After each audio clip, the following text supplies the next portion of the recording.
Hey everyone, welcome back. Today I am talking about creating a career from your creativity. This is something that someone requested I talk about in a video, and by the way, I love it when you guys leave me comments saying do a video about this, because you always leave the best video examples, so I always appreciate that. Before I go into the tips, I do want to say I think it's really important to strike a balance between what you're passionate about, what you're good at, and also what makes sense from a business perspective. So the market's there, or you already building an audience and you have customers waiting to buy from you, or whatever it is. It's those three things coming together create a fruitful career as a creative person.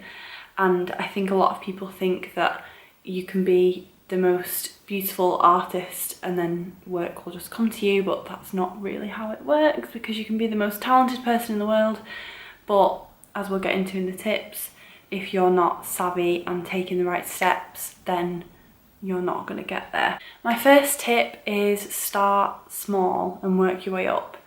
You don't have to set up your business and pay loads of money for a website and do all of those startup business things. I feel like creating a career from your creativity can come from helping out your neighbour, or knowing a family friend who's getting married and making their cake, or doing their makeup as I did, or photographing their wedding.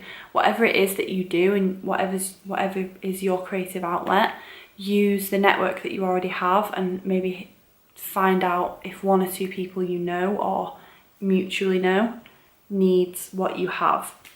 That's a really great way to test the waters, to get feedback, to build your portfolio, and to get confident with working with a client or a customer. My second tip, and this goes hand in hand with building your confidence with what you do, be your own cheerleader. Something that I had a lot of fear with was feeling like nervous or embarrassed to tell people what I do, whereas now I literally tell every single person what I do, what I sell, what I'm good at, and you'd be surprised at how many connections you can make that way.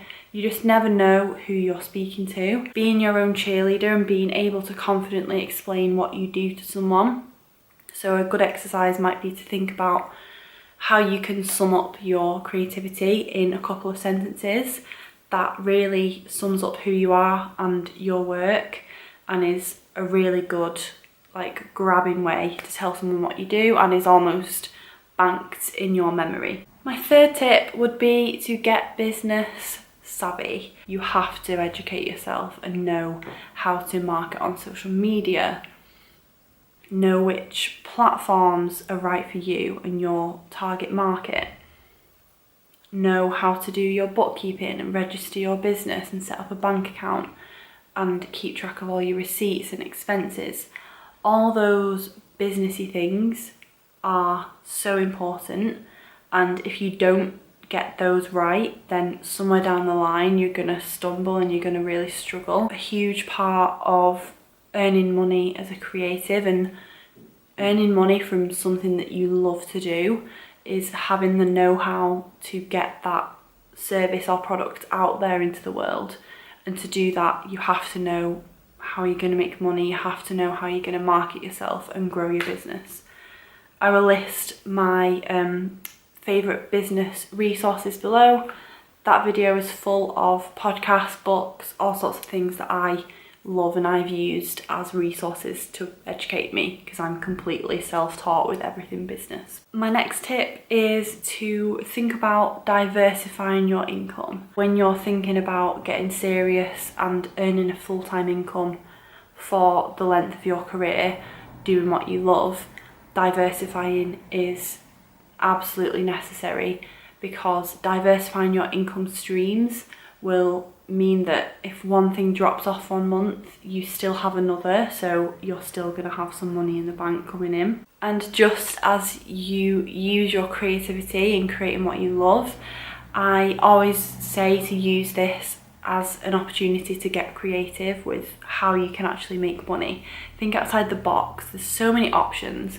I hear this in WeBlog North with bloggers all the time. A lot of bloggers come into this industry and think they have their eye on the prize with sponsored posts or getting a brand ambassadorship, but there are so many other ways to make money as a blogger, as a freelancer. You can copyright for other brands and businesses.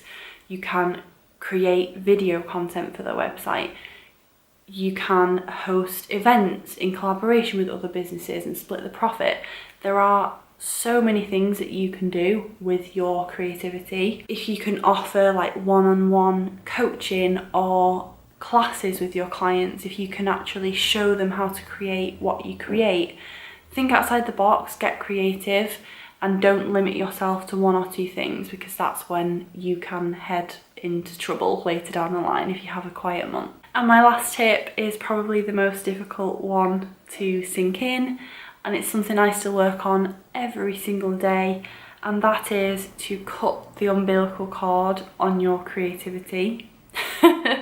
And by this I mean, when you create something and put it out into the world, I've almost got in my head now that when I release that thing into the world, whether it's something as simple as a blog post or a coaching call with a client or a bride's makeup at their wedding, once my creativity is out there for other people to enjoy, it's no longer mine. And I think Ed Sheeran has quoted this really well in interviews. He sort of says, like, when he's writing the song, it's his song and it's really personal and it comes from him and his experiences in his life. But once it's out into the world, he knows that it's no longer his. It's someone's first dance song. It's someone's song that reminds them of the person that they love. And that's a really great analogy for anything creative, anything that you are passionate about and you create and you put out into the world. Learning to let go of that creativity once you release it is key, I think, to having the confidence to put yourself out there, but also to not attach your self-worth to your work, because that, you know, art in any form is so subjective. And there are going to be people who don't like what you do. There are going to be people who criticise you or who prefer someone else's work over yours. And learning this skill, this mindset, really, really helps detach yourself from that situation and not take it personally, because attaching your worth to your work is something that a lot of creative people hold on to and struggle with, but can also completely stifle your growth in your career. Please subscribe, and you can also join our community. I send a weekly roundup newsletter every Monday, and you'll get all the updates on these videos, blog posts, the podcast, anything and everything on cathorrocks.com. We're all about putting yourself first on this channel. So for more self-care and personal growth content, make sure you stick around, and I'll see you soon. Bye.